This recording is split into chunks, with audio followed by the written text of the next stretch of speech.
I paint these pieces.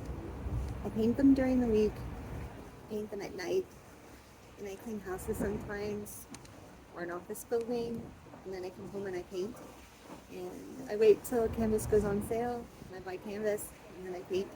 And I have insomnia, so I stay up late thinking of concepts.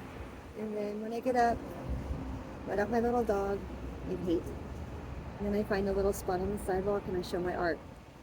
Sometimes people just walk by, sometimes people ask questions.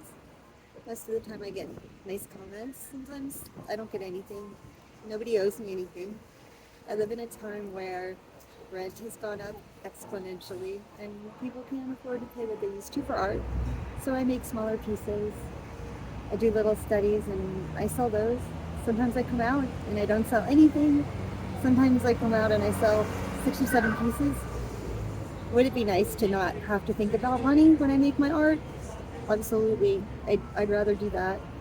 I write. Sometimes I've written a children's book called Rabbit in the Water. It's a little story about a rabbit who goes swimming and it doesn't go over well with the other rabbits. And instead of just telling the little rabbit what to think when the rabbit comes home, the mom asks some questions. It's a little story about kindness and forgiveness. And I've done some coloring books. I sketched, and my dear friend Kevin Barth turned the sketches and inking into files that could be shared onto Amazon PDF, and he helped me arrange that. I don't think I could have done that without him. It would still probably be in the drawer, you know, the drawer we all have where we put our projects, whether it's a real drawer or a metaphysical drawer, probably would still be there. But he helped me troubleshoot the things that I'm not so good at, like follow through and things with graphic design, using some software that I don't quite understand how to use. Sometimes that limits me, but when you have friends that care about you and help you, helps you go far. I don't know where I'm going to wind up. My little house is probably going up for sale, and I might not be able to afford it. So the little place where I became an artist might not be my place anymore, and that might have to be okay. So in a time where we're all just trying to figure things out, I hope that art can stitch us together one way or another. Either that or just some words of kindness when we pass each other. That's what I really appreciate about being here.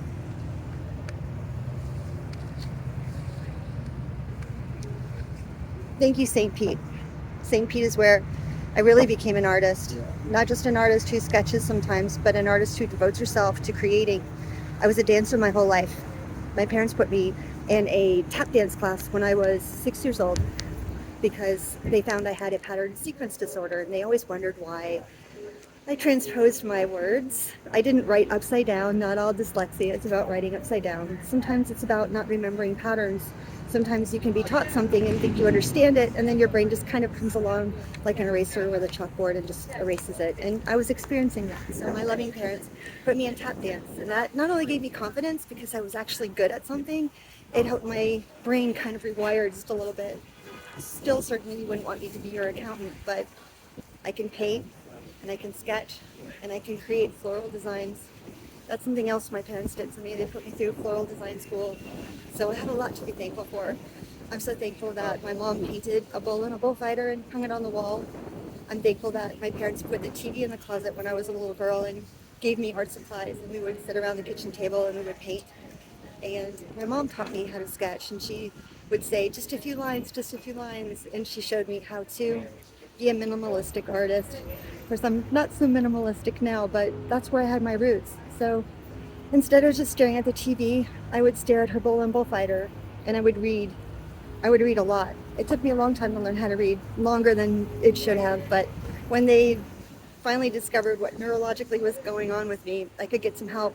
And with a lot of practice, I actually became the top level reader and was in college courses in high school for reading. So again, there's so much to be grateful for, even the struggles, because when your brain works differently, you see things differently and you express yourself differently, and that's a really good thing.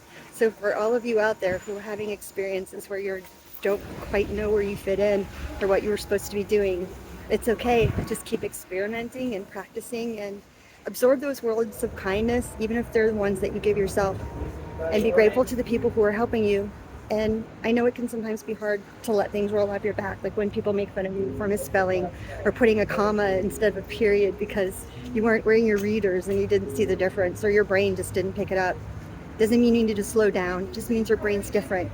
And maybe you need to do something different or be around a different culture at work. I hope everybody appreciates people's efforts, even if you don't understand them, and take the time to be kind because it really does matter. Thank you for listening. Happy Saturday.